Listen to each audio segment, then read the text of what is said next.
আলহামদুলিল্লাহ, সকল প্রশংসা সেই রব্বে কারিমের, যে আল্লাহ তাআলা আমাদেরকে ভালোবেসে মোহাব্বত করে তিনার ঘরে সে বসবার তৌফিক দান করলেন। জুমার ইবাদত সালাত আদায় করার উদ্দেশ্যে আমরা সর্বপ্রথম মসজিদে এসে বসতে পেরেছি। সেই লক্ষ্যে শুকরিয়া জ্ঞাপন করি। সকলে বলুন আলহামদুলিল্লাহ। আলহামদুলিল্লাহ।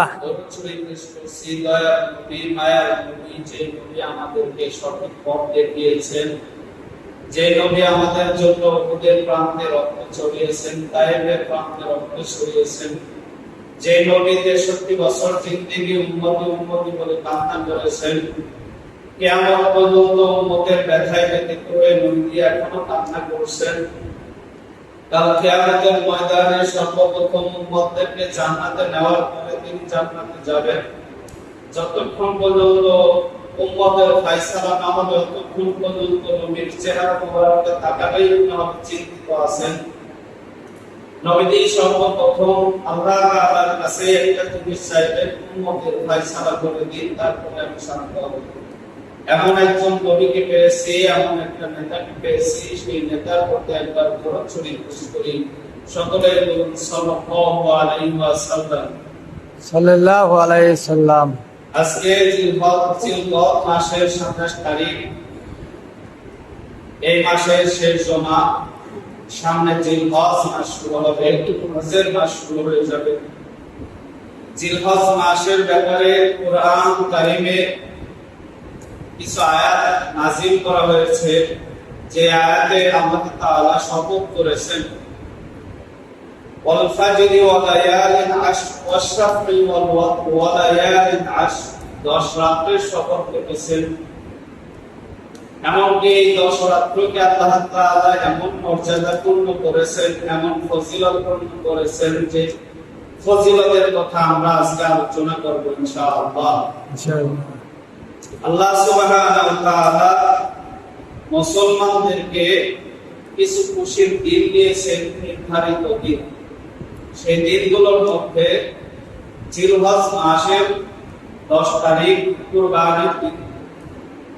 এর আগে কিছু আমল রয়েছে, যে আমলগুলোর ব্যাপারে হাদিস এবং কোরআনের মধ্যে বলা হয়েছে, যদি কোনো বান্দা, যদি কোনো ব্যক্তি জিলহজ মাসের শুরু থেকে নিয়ে 10 পর্যন্ত, অর্থাৎ 9 জিলহজ পর্যন্ত রোজা রাখতে পারে, আল্লাহ সুবহানাহু ওয়া তাআলা ওই বান্দার প্রত্যেকটা রোজার বিনিময়ে 1 বছর রোজা রাখার সওয়াব দান করবেন। সুবহানাল্লাহ। এত বড় একটা ফজিলত। একটা রোজার বিনিময়ে আল্লাহ সুবহানাহু ওয়া তাআলা বান্দার আমলনামায় 1 বছরের সওয়াব লিখে দিবেন। এই আমল আমরা যদি করতে পারি, নিজেকে ধন্য মনে করতে পারবো ইনশাআল্লাহ। ইনশাআল্লাহ। এমনকি রাতের ব্যাপারে বলা হয়েছে, কোন ব্যক্তি যদি রাত্রে ইবাদত করে, প্রত্যেকটা রাত্র হবে রমজান মাসে যে কদরকে আমরা তালাশ করি, কদরকে খোঁজা হয়, রাত্র যাপন করা হয় বিজয় রাত্রিগুলোতে।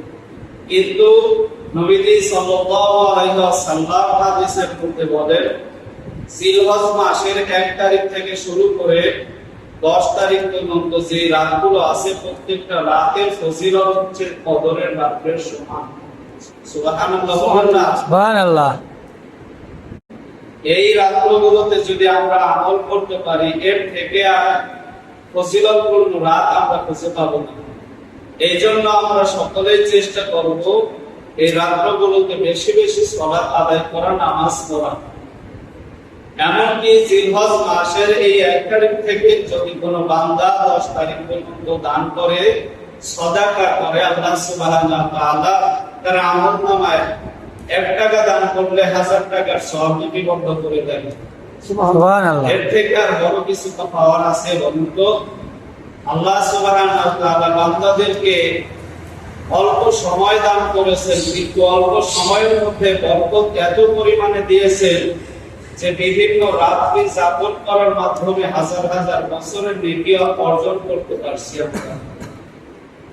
শুধু তাই নয়, 9 জিলহজ, এই জিলহজ মাসের 9 তারিখে আরাফার দিন, ইয়াউমুল আরাফা, যেদিন হাজী সাহেবগণ আরাফার ময়দানে অবস্থান করবেন, সেই দিনে আমরা যদি রোজা রাখতে পারি তাহলে আল্লাহ সুবহানাহু ওয়া তাআলা আমাদের আগে এবং পরের এক বছর, আগের এক বছর এবং পরের এক বছরের যে সগীরা গুনাহগুলো আছে এই সগীরা গুনাহগুলো মাফ করে দিবেন।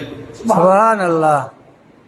তাহলে দেখেন আল্লাহ সুবহানাহু ওয়া তাআলা বান্দাকে এত পরিমাণে ভালোবাসেন যে বান্দার এক বছরের পিছনের এবং এক বছরের সামনের সগীরা যত গুনাহ আছে আল্লাহ সুবহানাহু ওয়া তাআলা মাফ করে দিবেন।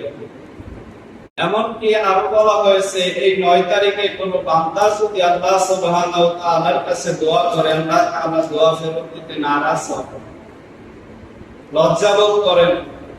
এই জন্য আমরা চাইবো, আমরা চেষ্টা করব এই 9 তারিখে, জিলহজ মাসের 9 তারিখে রোজা রাখা এবং আল্লাহ তাআলার কাছে দোয়া করা ও বেশি বেশি দান সদকা করা। যদি আমরা এই কাজগুলো করতে পারি, আল্লাহ তাআলা যদি আমাদেরকে ভালোবেসে থাকেন, ভালোবাসেন, আল্লাহ তাআলা যদি আমাদের আমলগুলোকে কবুল করে নেন, তাহলে আল্লাহ তাআলা আমাদের এর বিনিময়ে যে তাজা দিবেন, যে হাদিয়া দিবেন, উপঢৌকন দিবেন, এর কারণে আমরা জান্নাতে হতে পারবো ইনশাআল্লাহ। ইনশাআল্লাহ। এজন্য আমরা সর্বোপরি সর্ব অবস্থায় চেষ্টা করব এই 10 দিনে বেশি বেশি আমল করার, রোজা রাখা এবং সালাত আদায় করার, রাত্রি জাগরণ করব, কোরআন তেলাওয়াত করব। এই 10 দিনে যদি আমরা আমল করে টিকে থাকতে পারি তাহলে দেখবেন সারা বছর আপনি আমল করার একটা স্বাদ, একটা ফিলিংস পেয়ে যাবেন, একটা ইচ্ছা তৈরি হবে যে আমি আর কোনদিন রোজা ছাড়বো না, নামাজ ছাড়বো না। আল্লাহ তাআলার প্রতি কৃতজ্ঞতা অর্জন করার জন্য এই 10 দিন আমল করার চেষ্টা করবেন ইনশাআল্লাহ। ইনশাআল্লাহ। বিশেষ করে মা বোনদেরকে বলবো, তারা ঘরে থাকে, বাড়িতে থাকে, এই আমলগুলো অনায়াসে করতে পারে। একটা নফল ইবাদত করলে যদি 1 বছরের সওয়াব পাওয়া যায় তাহলে এর থেকে আর কোনো কিছু পাওয়ার আছে বলেন তো?